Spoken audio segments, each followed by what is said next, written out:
Good morning, children. Today we are going to start with our sixth chapter, history chapter, and the name of the chapter is Places of Indian Cultural Heritage.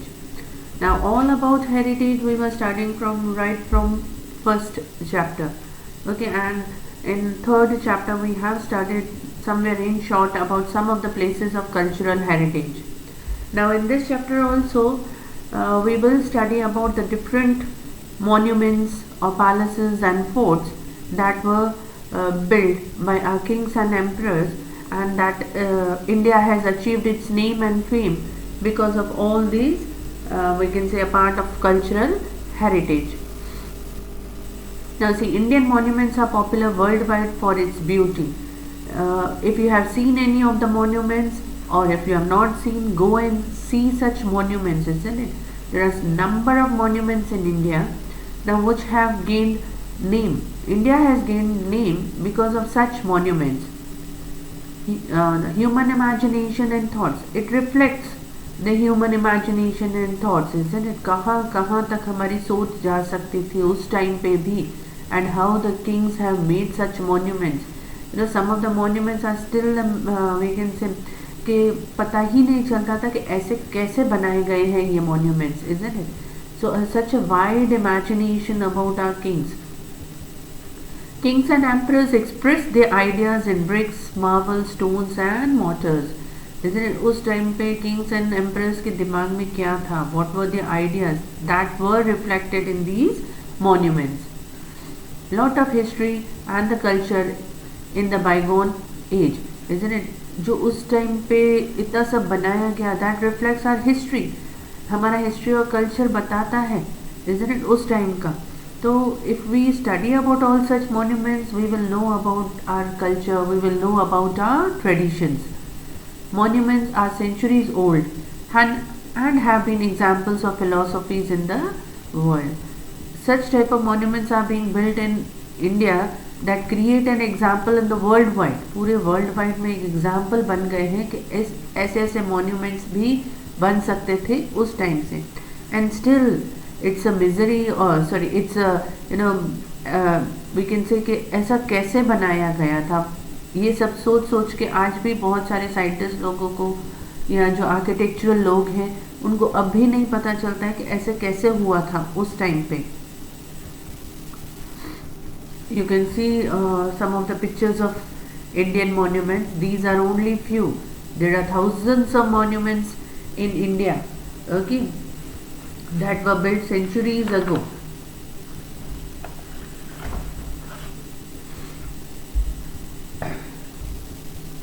Okay, now first we will start with the caves of Ajanta or Ajanta caves. Now, the famous Ajanta caves were situated in Maharashtra, Aurangabad district, near the village named Ajanta. Okay, now see here in these, we can say, paragraphs, each and every paragraph nearly is of 2 or 3 marks. Okay, so you have to write down the answer point wise, that is better, and 3 marks में ज़्यादा करके ये सब paragraphs पूछे जाते हैं और in short answers or blanks.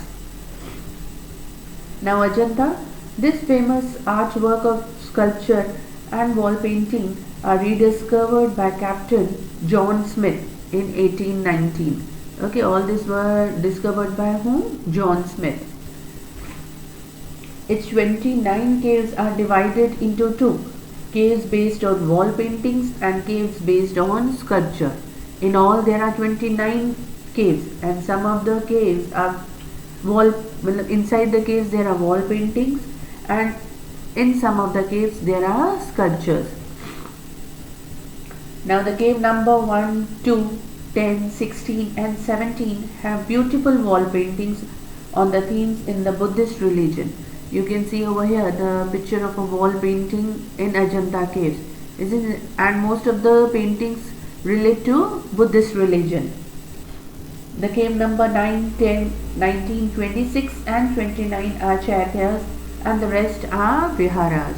You can see over here the caves are being shown over here, and in this some of the caves are chaityas and some of them are viharas. Chaityas and viharas are we can say the places where they used to worship, Buddhist people used to worship, and viharas are the place where they can take rest.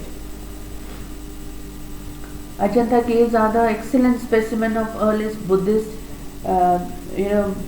sculpture and paintings, okay, and have earned a place of pride in India. India has got a name because of these paintings and these sculpture.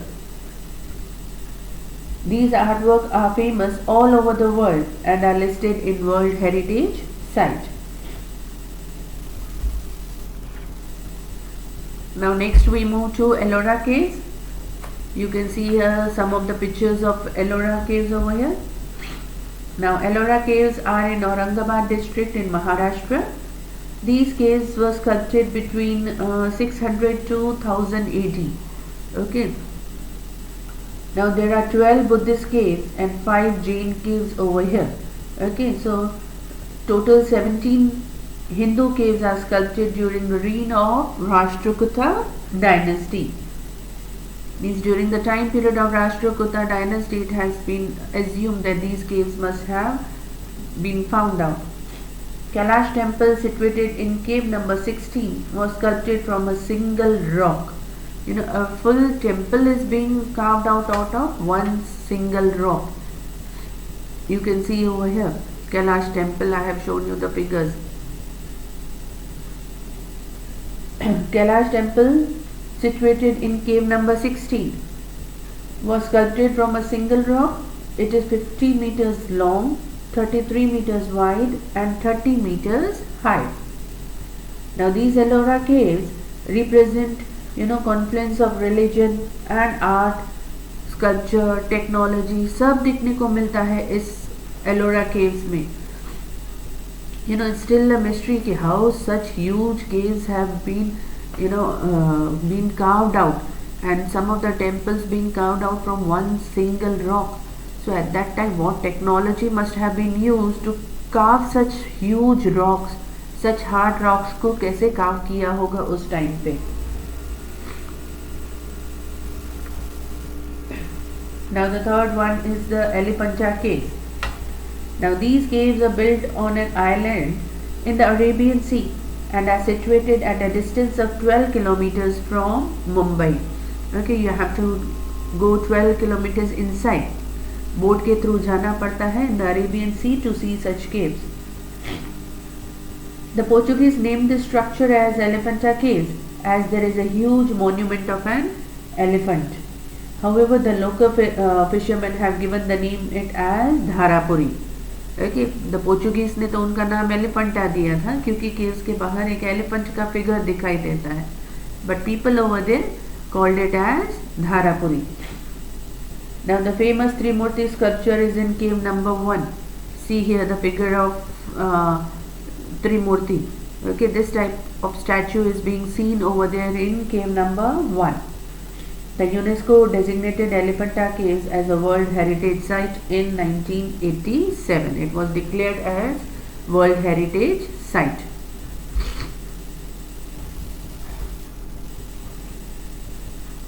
Okay, next we move to Mahabalipuram. Now Mahabalipuram is a famous city of Tamil Nadu, situated at a distance of 60 kilometers from Chennai. Okay, the full city is being situated 60 kilometers from Chennai. The city is named after the famous Pallava kings, Narasimhavarman, which is also popular known as Mahamalla. Okay, the full name Mahabalipuram is given after the name of the king. Okay, Narasimhavarma I. Okay, and at that time he was known or famous as Mahaballa. So that's why it is being named as what? Mahabalipuram. Now, out of the 7 chariot temples built on the seashore, 5 have survived. Okay, so we can say some of the caves have been vanished or sea में डूब गए हैं, nobody knows. But 7 में से अब सिर्फ how many caves are left out? 5 caves are being left out. No, sorry, not caves, temples have been left out. There are idols of Lord Vishnu and Goddess Durga slaying Mahisasur. Now in this temple you can see the idol of Lord Vishnu. Okay, and the goddess Another sculpture is of goddess Durga slaying Mahisasur. Slaying मतलब मारना, isn't it? So पूरा एक sculpture ऐसा बनाया गया है जहाँ पे गॉडेस दुर्गा महिषासुर राक्षस का नाम है उसको मार रही थी. This place with splendid rock sculpture was a famous port in the ancient times. The full, city was famous port also at that time. Next we come to Patadakal. Okay, now Patadakal was the capital of the Chalukya dynasty. It is situated at a distance of 16 kilometers from Badami in Karnataka. Okay, the full city. Okay, it was situated 16 kilometers from Badami. Badami is the name of a place in Karnataka. Now, the magnificent temples were built in the Dravidian style of architecture during the 7th and the 8th century. Okay, all these temples were built in what style? The Dravidian style. The Dravidians which have came up.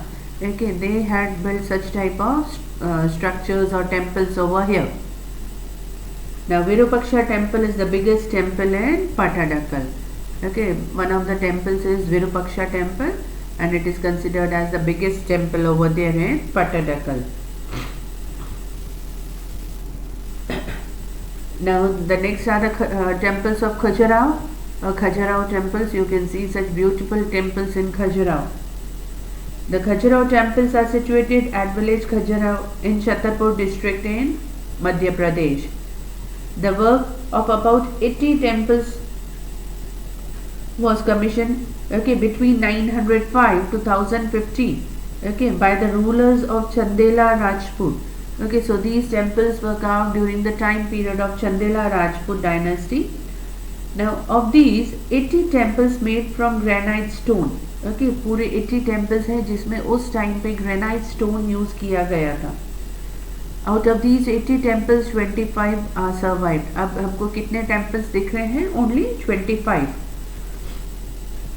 These temples are exquisite specimen of Nagar style of architecture, isn't it? अब ये कौन से style में हमको ये पूरा उनका specimen दिख रहा है? In the Nagar style. These temples have been built in the west, the east and the south direction. Okay, all these means these temples are in different directions. Okay, north direction, then east direction and west direction. Most of these temples are Shivate, some are Vaishnavate and some are Jain temples. So temples also belonging to different, we can say some belong to Shiv, some belong to we can say Vishnu Bhagwan, okay, and some are Jain temples. However, their structure and sculpture is more or less similar, okay, but बहुत ज़्यादा difference नहीं दिखता है. You cannot see much difference between the Shiv temples and the Jain temples. Okay, most of the temples, their structure is same. Of these temples, the temples of 64 yoginis is the best examples of ornamental architecture. Isn't it? 34 yoginis का जो temple है, that is the best temple, or architecture wise, that is the best temple.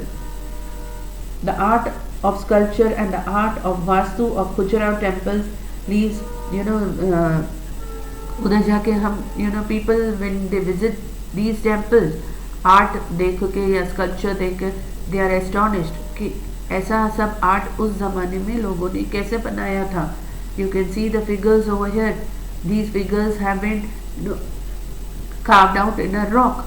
तो इतना सब you can see the very small figures being made and minute work being carved out. Okay, so such a splendid work being done at that time. It is listed as one of the World Heritage Sites. Okay, next. Now we move to the Sun Temple of Konark. Now the Sun Temple of Konark is situated near Bay of Bengal in Jagannath Puri district of Odisha. Okay, you can see such a beautiful temple. It is in Odisha. Its work was commissioned in the 13th century during the reign of King Narasimhavarman I of the Garg dynasty. Okay, so this temple have been carved out during the King Narasimhavarman I, and He belonged to Garg dynasty.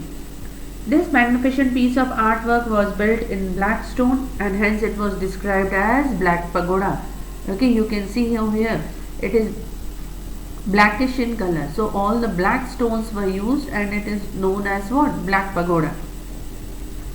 The temple is in the shape of the chariot of sun god. Full temple is in the shape of a chariot. Chariot मतलब रथ, रथ के shape में बना हुआ है. The chariot of sun god, driven by 7 horses. Okay, the figures of 7 horses are being there. The chariot has 12 massive wheels and each wheel has 8 spokes. Okay, you can see the figures of wheel over here. You can see the small figures of wheel. Okay, so 12 wheels are there and each wheel had 8 spokes. Now these 12 wheels signify the 12 months and 8 spokes signify the 8 prahars of the day. Okay, they are saying that these 12 wheels depict 12 months. Okay, so at that time also we can say okay, they knew that there are 12 months and each wheel had 8 spokes. 8 spokes 12 प्रहार होते हैं दिन के, तो वो बताए गए हैं. The details of motifs and diversity of subjects of the sun temple is unparalleled. Such type of carvings are unparalleled. मतलब कंपेयर नहीं कर सकते हैं इस टाइप का आर्ट दूसरे कहीं से.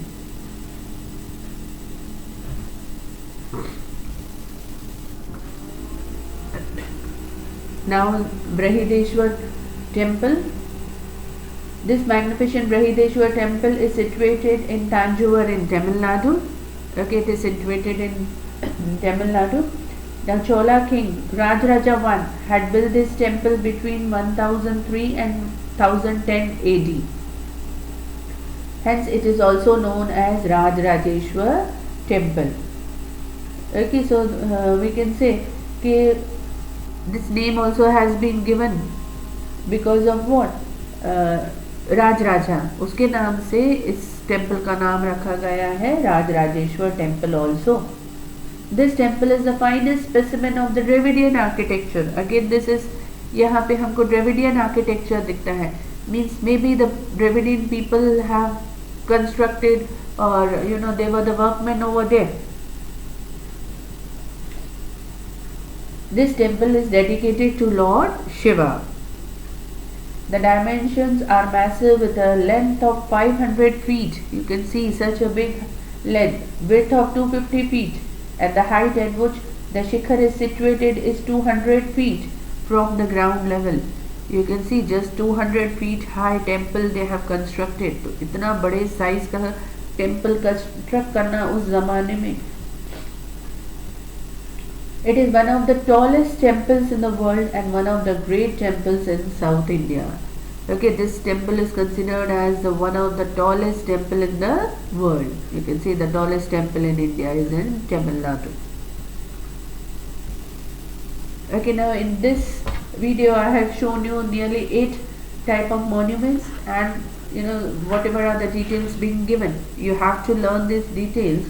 Okay, and each and every monument is given on page number 43, okay, and page number 44 of your textbook. Okay, so each and every paragraph, go through it, learn it point wise. Okay, point wise in सबको लिखोगे तो you will be able to learn it easily. Okay, beta, I have covered all the points nearly. Very easy chapter. Go through it. Thank you, beta.